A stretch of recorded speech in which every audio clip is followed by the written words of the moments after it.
Jamais nous n'avons été plus libres que sous l'occupation allemande. We were never as free as under the German occupation. We had lost all our rights, and first of all, the right to speak. We were insulted every day and had to keep silent. But that is precisely why we were free. As the German poison seeped into our minds, as we were constantly watched, every gesture we made was a commitment. The French philosopher Jean-Paul Sartre spent a lifetime defying conventional logic. The man who never felt so free as under German occupation would go on to challenge almost every assumption about the way we live in his search for the meaning of freedom. What struck me in Sartre, I would say, the physical, nearly physiological sense of freedom. A sort of freedom embodied, made body. He was freedom. It was while in a German prisoner of war camp that Sartre, working in secret, first began to realize the potential of his ideas about personal freedom. He didn't know it at the time, but they would become the basis for the philosophy known as existentialism, which would transform the mental landscape of post-war Europe. But freedom, he spoke about action, he spoke about despair, and he tried to tell everyone that, you know, you are in charge of your own life. Only you is in charge of that. You are allowed to build it the way you want, and it will be your own work of art. It is not his fault if people like us, who were not philosophers, who were not thinkers, took him as a prophet. But there was another bleaker, less optimistic side to Sartre and his ideas. The moment when you realize that your existence is not founded upon any past objective facts, that your existence consists of what you're going to make of it, there is something slightly horrifying, maybe, about that recognition. I mean, it removes your excuses, it removes your alibis. This is a world in which we are not only condemned to be free, but in which freedom is the freedom to do anything at all. If freedom is as complete as he says, then one is faced with a valueless universe. And that, I think, is what his people, if one could put it like this, are always afraid of, because nothing is of value. And this is a very frightening thought. Everything is the contrary, and he's happy. Well, he's a real, I don't know, you should kill men like that, you should burn them.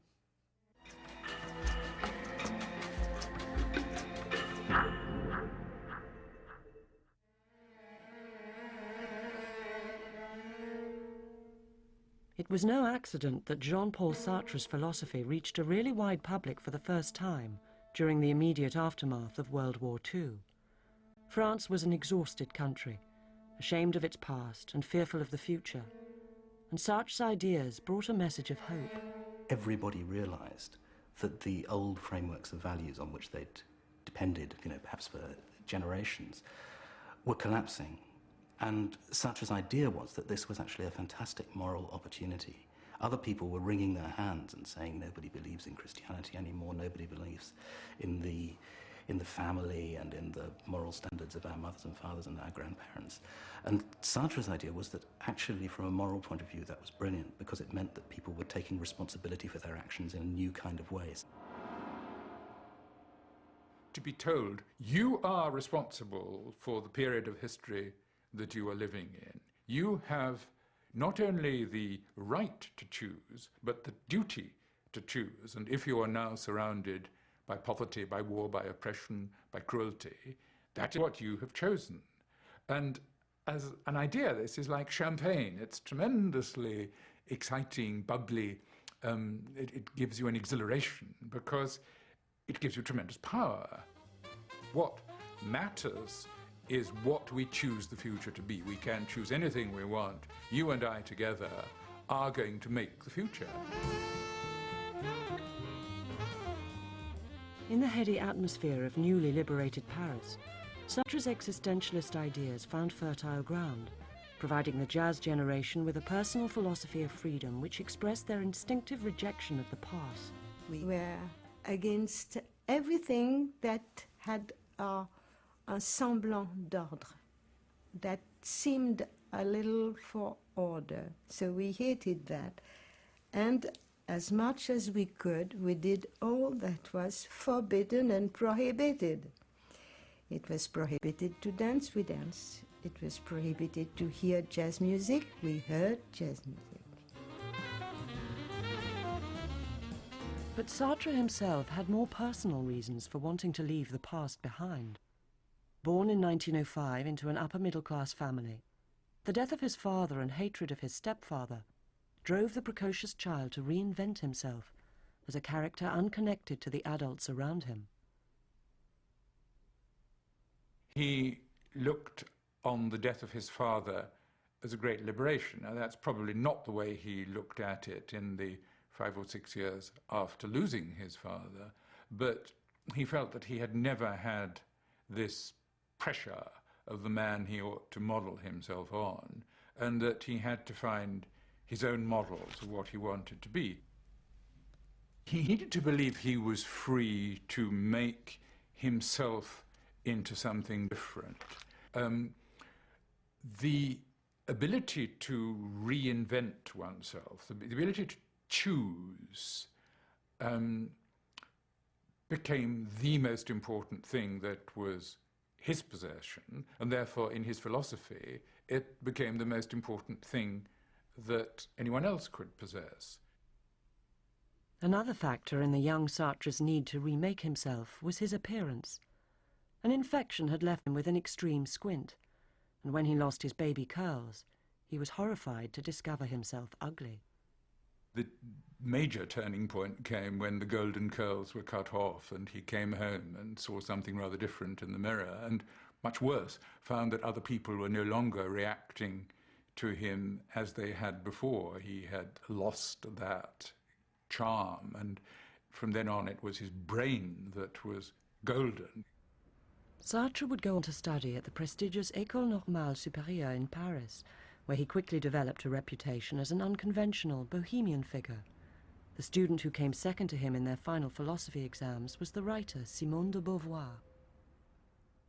Je pense qu'il était le plus sale, le plus mal habillé. Je crois aussi peut-être le plus laid. Mais je me rappelle l'avoir vu une fois avec un grand chapeau dans les couloirs de la Sorbonne, faisant la cour à je ne sais pas quelle étudiante, parce qu'il était toujours en train de faire la cour à tel ou tel jeune philosophe. Ça, c'était mademoiselle, je ne sais plus comment elle s'appelait. Enfin. Et il avait un grand chapeau, il était en train de faire du charme et j'avais ricané. Though Sartre always wanted to be a writer, he initially took a post as a schoolteacher. During his spare time, he developed a strong interest in phenomenology, a new branch of philosophy that offered a radical account of the workings of human consciousness. In 1933, he took a year off and went to Berlin to study under Edmund Husserl, the world's leader in that field. When Sartre returned to Paris, he felt he had found an entirely new way of seeing man's existence in the world. The big idea he got was that to be conscious of something is to relate to an item in the world rather than to relate to some inner representation of it within your head. What we think of as self-consciousness is actually our consciousness of the world. The idea that we have such a thing as a self, an inner character, an essential being that we truly are, that is a myth, according to Sartre. And the whole kind of moral impulse of his work is to try and get people to abandon the idea, to give up. So actually, in some ways rather comforting security blanket of an idea that there is some answer, some inner answer to the question who we are. Sartre's whole argument is that there is no predetermined character which makes you be who you are. Who you are is a function of what you do. Sartre loved cinema, especially thrillers, and went most evenings. He was struck by the difference between the characters on the screen and the people on the streets outside the cinema. The people outside could do anything they liked because they were making it up as they went along. Unlike in the films he saw, there was no preordained script in real life. Inspired by Husserl and his cinema experience, Sartre began writing an essay on what he called the contingency of existence, the fact that we seem to be here by chance with no purpose in life. Simone de Beauvoir, who was now his lover, suggested he rewrite it as a thriller. The result was a novel published in 1939, which gave a name to existential angst, nausea. Here we all are, all of us eating and drinking to preserve our precious existence.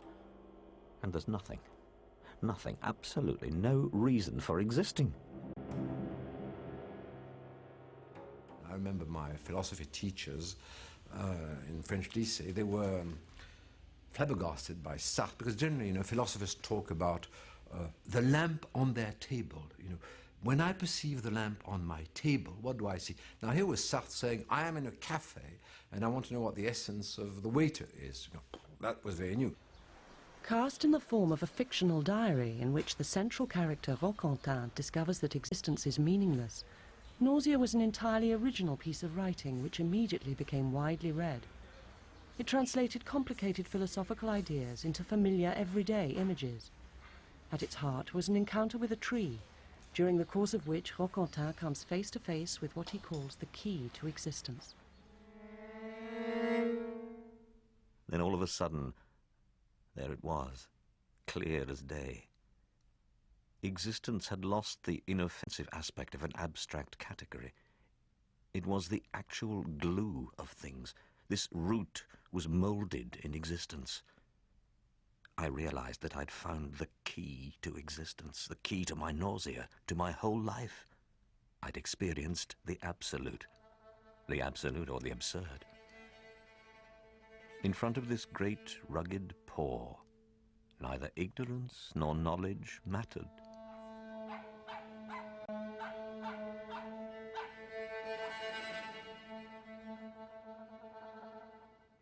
Le fait que la vie n'ait pas de sens, justement, nous donne la possibilité de lui donner un sens.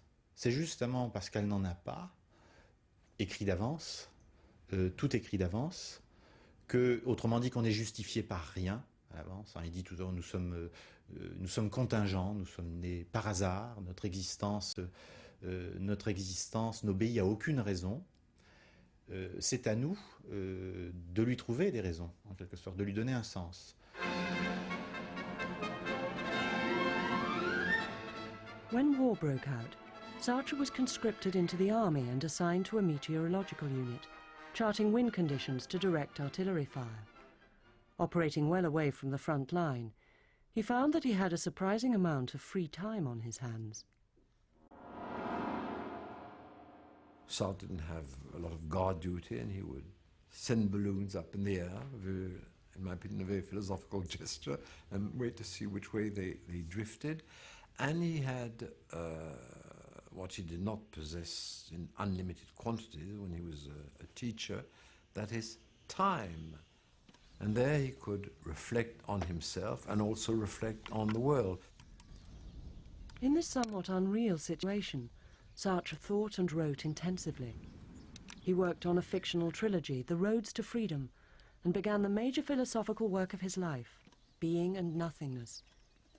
It was heavily influenced by the German philosopher Martin Heidegger, who by a strange coincidence had worked as a meteorologist in the First World War. Peter and Keller went off to get hydrogen. It was their turn. I reread Heidegger's lecture, What is Metaphysics? I spent the day staking out a position vis-à-vis his. The philosophy I'm writing is personal. It plays a role in my life, protecting me against the melancholy gloom and sadness of war. Philosophy and life have really become one.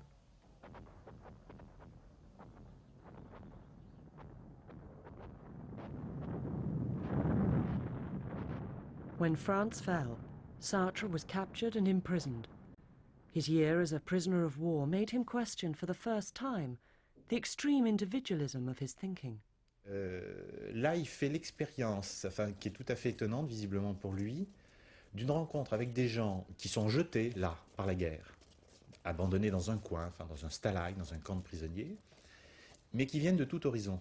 Là, il fait une expérience humaine qui est décisive, qui lui fait prendre conscience de la nécessité de raccorder, de faire un lien entre la liberté individuelle et le groupe, le social. When Sartre escaped from the prison camp and returned to occupied Paris, he was determined to take part in some kind of resistance. He would have liked to become a man of action. Instead, he threw himself into the most powerful subversive activity he could engage in, his writing. Il est rentré, c'était en mars 41. Et le changement, je ne le reconnaissais pas.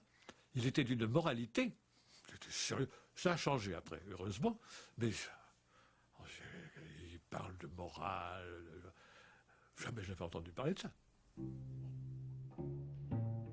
Sartre worked simultaneously on a political play, the novels, and his philosophical writings.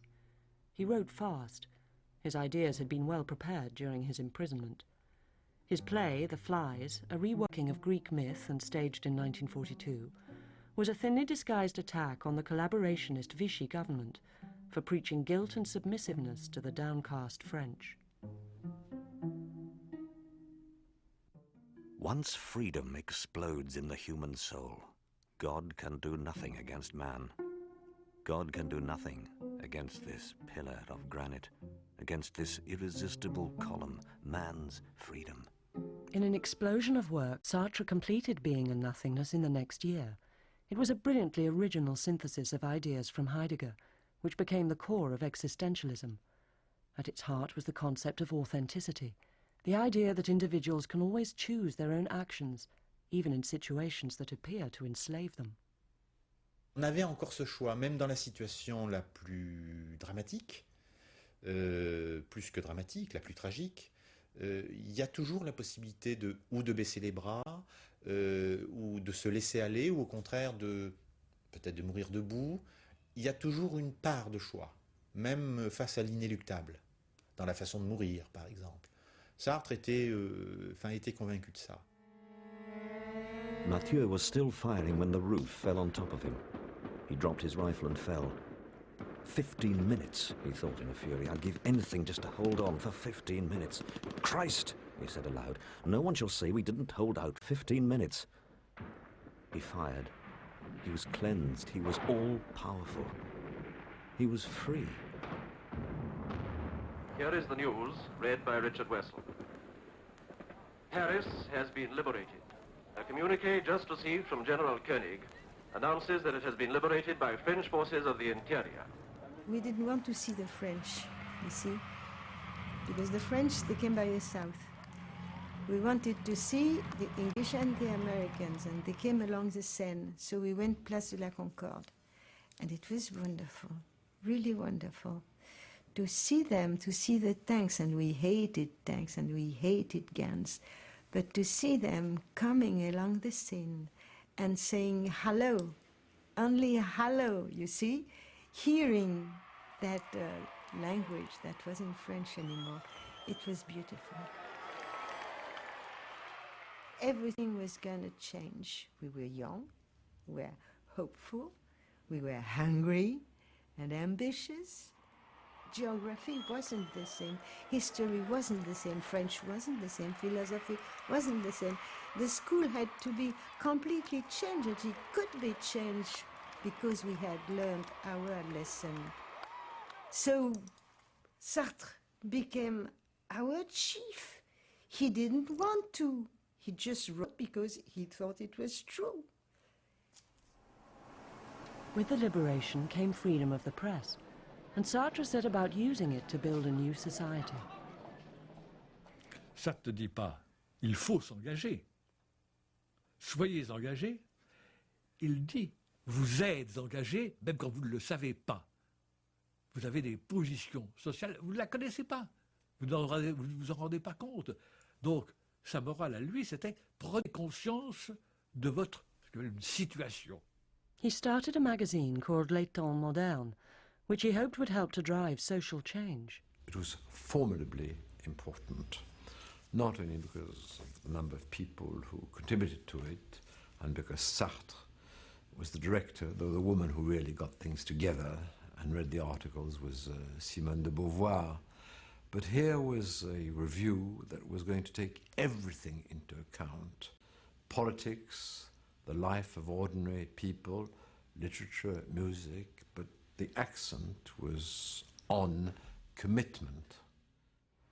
Sartre really was born out of 3 weeks. His fame was, really was made during 3 weeks of the month of September 1945, where he really appeared like the writer on the scene. He gave a conference called Existentialism is a Humanism. He published his novel, The Chemin de la Liberté, Roads to Freedom. He gave out the first issue of his monthly magazine, L'État Moderne. And then his play, Huis Clos, No Exit, had been, performed for many months then. Sartre's newfound status as France's most prominent writer was held by his very accessible lifestyle in and around the cafes and bars of Saint-Germain-des-Prés. Here was a new kind of very public intellectual, who even seemed to write his books in between sipping cups of coffee and chatting to friends. Au Flore, il y avait, elle existe toujours, une salle au premier étage. Maintenant, il y a des gens qui viennent là tranquillement. Mais enfin, ils viennent plutôt pour lire. Si vous veniez un matin à 10h, vous apercevez Sartre, Le Castor, Bost, Scipion, qui chacun était à une table et écrivait, grattait. De temps en temps parlaient entre eux, bien sûr. Mais c'était une salle d'études, comme une classe. The people around them, they all lived in the same hotel. It was like living in family, near one to the other, and not having, not being in possession of things. He owned nothing. No flat, no car. He even threw away all his books one day. He was interviewed by people in cafes and so on. People would ask him, but what is existentialism? And he would say, existentialism? I do not know what that is. My philosophy is a philosophy of existence. And he comes from a very complicated German philosophy, which is phenomenology. But I'm not going to explain to you right now, he said. So one of the things is that, the kind of people press started to pull some elements from his very thick and dense works into the popular press by giving, bits here and bits there. So basically, they started to build a whole thing out of existentialism. Sartre himself didn't exactly discourage the kind of fashionable image that was growing up around him. He wrote lyrics for the singer Juliette Gréco, and was often seen in the company of other glamorous women in a way that attracted media attention. I asked him one day, but if you weren't a teacher and a philosopher, what would you like? What would you have been? I said, a chanteur de charme. But as well as being fascinated by Sartre's lifestyle, the media was also scandalized by his atheist ideas. The mainstream press attacked him continuously, accusing him of moral corruption and of spreading hopelessness among the young. Sartre tries to rebuild the idea of freedom taken out of the Christian culture and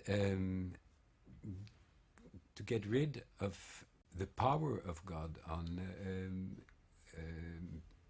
human life. And so he comes to the conclusion that if God exists, man is not free, and if man is free, God does not exist. He says there is no God. Well, more than half the world is against him. That's how he's bad. That's how he's nasty. That's why he shouldn't be read. That's why he should be burnt. Then he says liberty is for everybody. Everybody's got right to liberty, got right to go everywhere, say everything, think everything, do everything. And they condemn him as they condemn Socrates. He didn't like being famous. It stopped him in what he wanted to do. When he was in his bureau with his paper, then it was all right.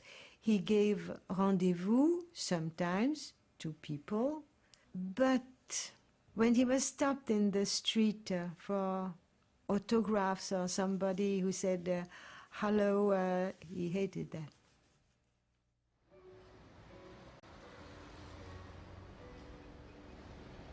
Forced to retreat from the cafes of the left bank by the attentions of the press, Sartre moved to live with his mother in the Rue Bonaparte.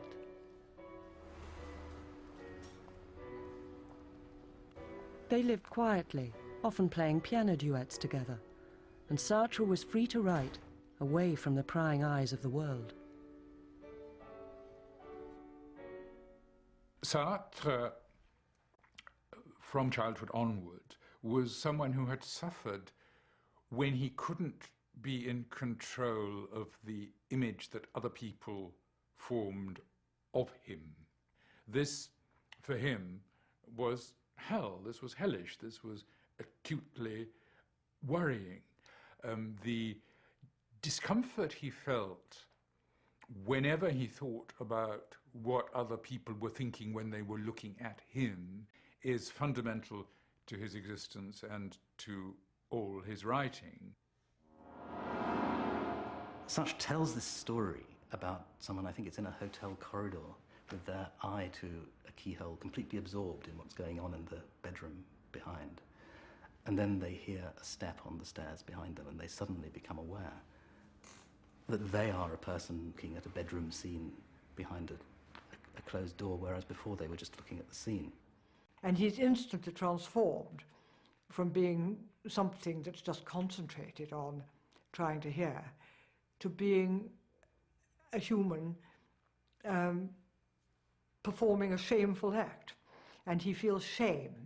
And the very existence of shame proves that we are always under the eyes of other people. If we can even feel shame, this means we know that other people are looking at us, thinking about us.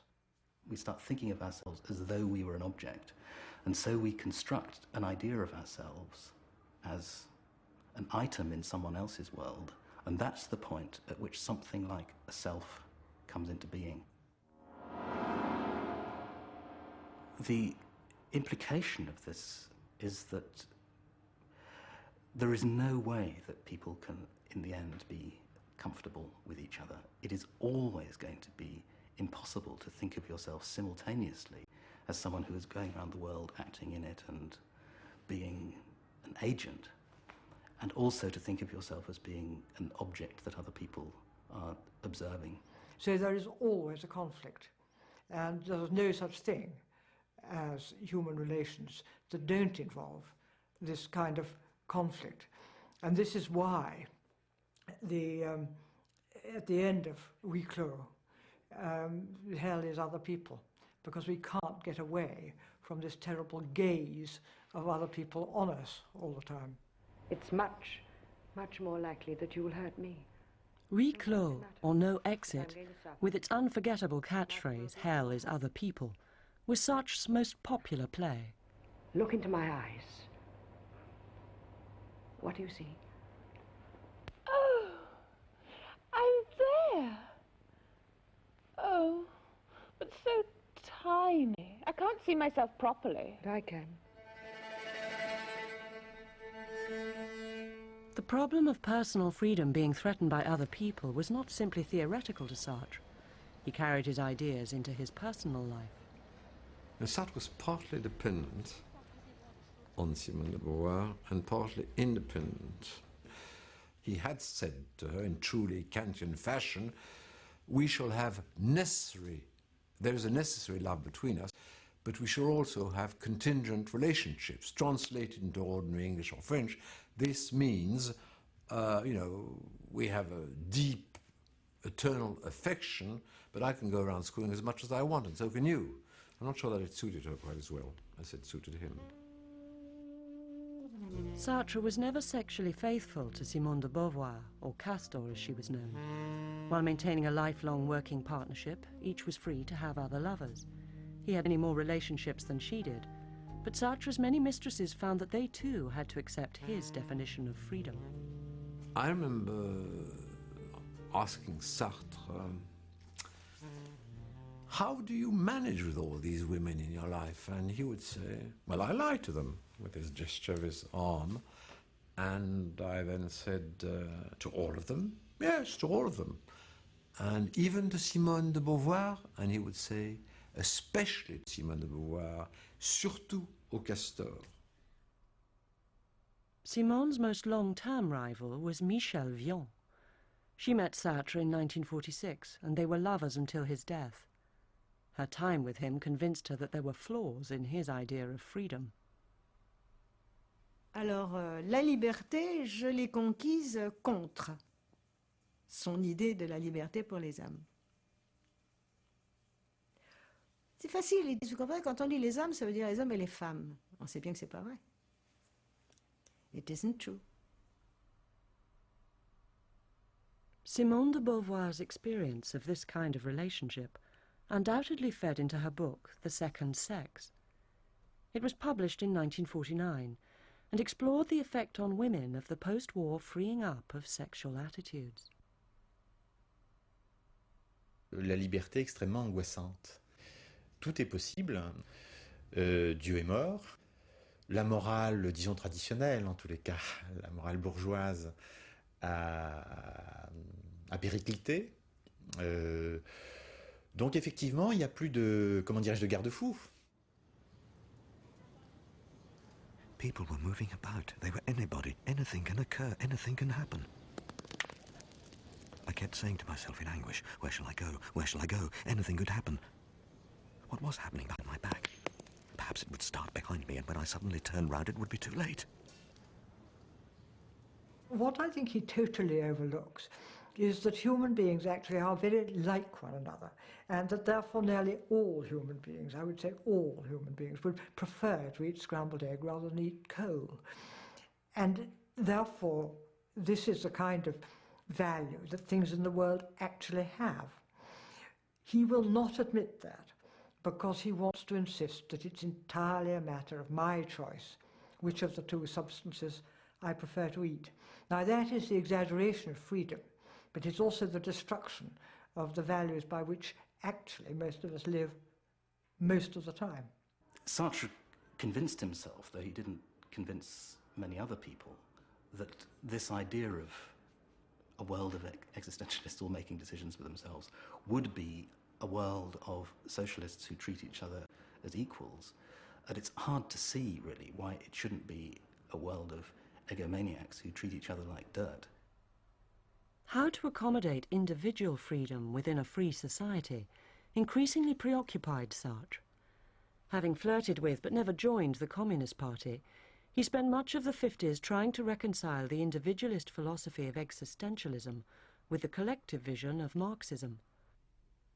You find that between 1958 and 1968, this word liberty, which had been terrifically important, had been central to everything he thought and said and wrote, vanished completely from his writing. The reason it vanished is that he had become much less interested in the individual person, in me, in the self, in one person's fight. The only freedom he believed in during those 10 years was the collective freedom which hadn't yet been achieved. The individual, he thought, would be free again once the whole of humanity was free. Prize for literature. Horrified by the idea of being incorporated into the establishment, he immediately refused it. Puisque j'étais désengagé, alors la société bourgeoise voulait bien ne pas tenir compte de mes erreurs passées. Elle voyait là un aveu et elle me donnait le prix Goncourt, le prix Nobel. Elle vous pardonnait? Elle me pardonnait et elle considérait que j'avais droit au prix Nobel, ce qui me paraissait monstrueux. When students in Paris mounted a series of protests that escalated into the serious public disorder of May '68, Sartre was on hand to play a role in the rebellion that for a few days rocked the French state. And all the little boys and little girls, they came and said, you are our big man, as you always have, so you help us. He said, volontiers, I shall do that. How can I help? You come with us, you write for us, we are sending La Cause du Peuple, and you could sign it, you could sell it in the street. He had several trials for that because it was forbidden.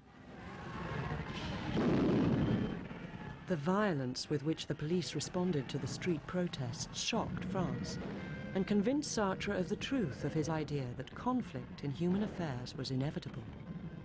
But the May events also inspired him to renew his pursuit of freedom. He was now more convinced than ever that the main threat to individual freedom came from the state, and he joined those calling for its overthrow. He was always very revolutionary, ahead of all the revolutionaries. You got to read it's total liberty, it's total revolution all the time, revolution for everything. Et à partir de 68, lorsqu'il découvre, lorsqu'il proclame que le Parti communiste français est un grand parti conservateur, c'est une espèce de libération par rapport à cette espèce de terrorisme marxiste qui pesait sur lui et dont au fond il n'avait rien à foutre. Donc il évacue le marxisme en 68 et il rejoint sa vérité qui est celle d'une sorte d'anarchisme, je dirais. Sartre, the man who had felt free in a German prisoner of war camp, now felt profoundly unfree in Charles de Gaulle's France of the 1960s. He started to lend his name to various militant far-left causes, and even became the editor of the extremist newspaper La Cause du Peuple. He was arrested on several occasions, but always released without charge. As de Gaulle himself put it, one does not imprison Voltaire.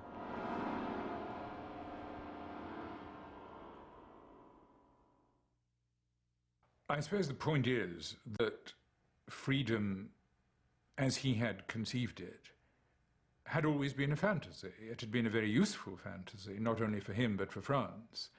The public reaction to his ideas was an immediate demonstration that the individual idea could ignite a fervour and a useful fervour in a mass of people. But the longer he lived, the clearer it became that individual freedom did not exist. Chez Sartre, toujours cette idée de l'échec, quand même. Parce que justement, la réussite signifierait la fin de la liberté, presque, paradoxalement.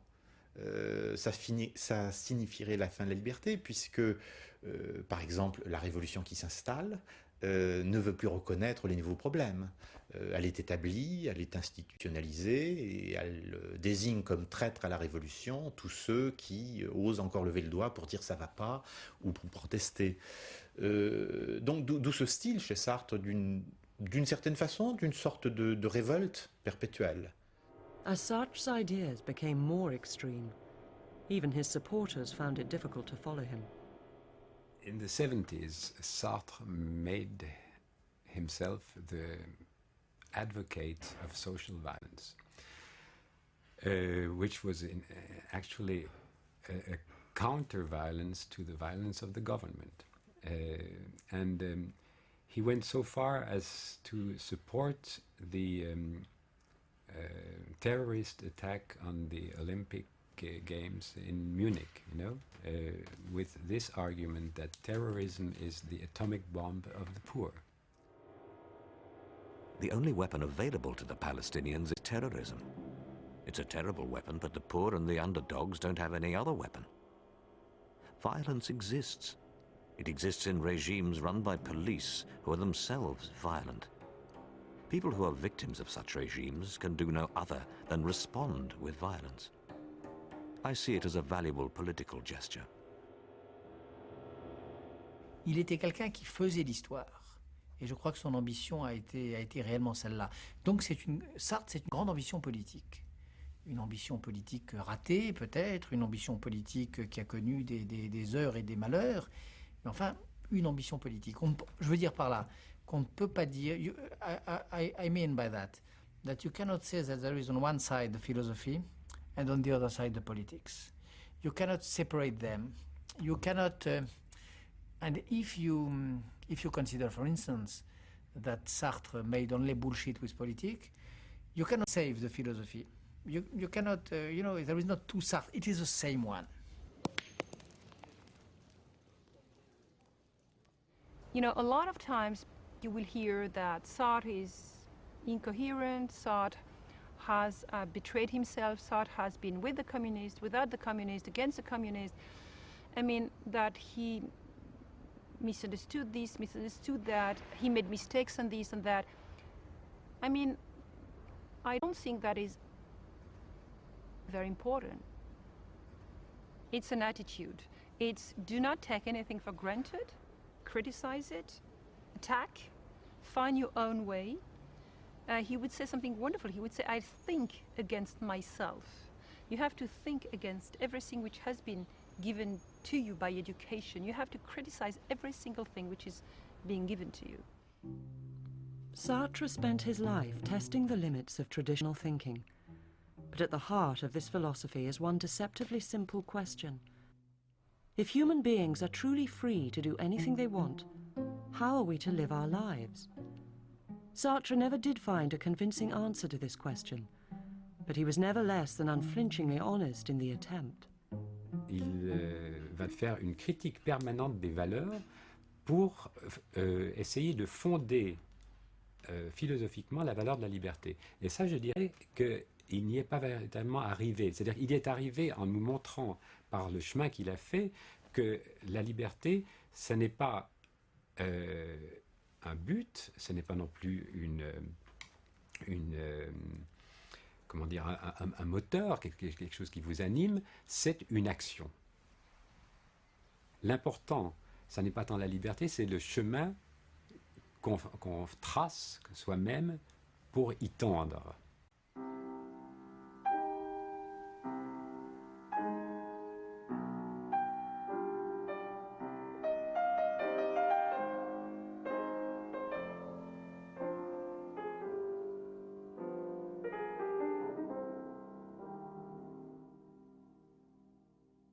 Madame, mademoiselle, monsieur, bonsoir. Des dizaines de milliers de personnes ont rendu un dernier hommage à Jean-Paul Sartre.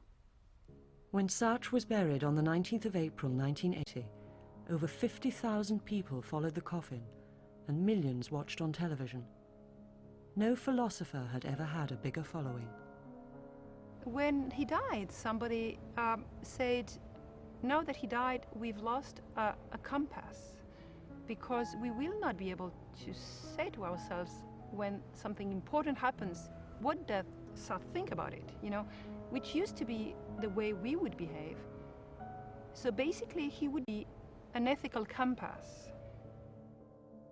Cette habitude de se mêler de ce qui ne le regardait pas, cette façon de mettre son nez dans les affaires du monde, cette façon de ne pas laisser les puissants en répit. Il y a quelque chose de très sympathique et de très noble dans cette attitude, cette philosophie du non. He gave our generation a sense of freedom that directed our lives. We made choices that I think we can still identify with.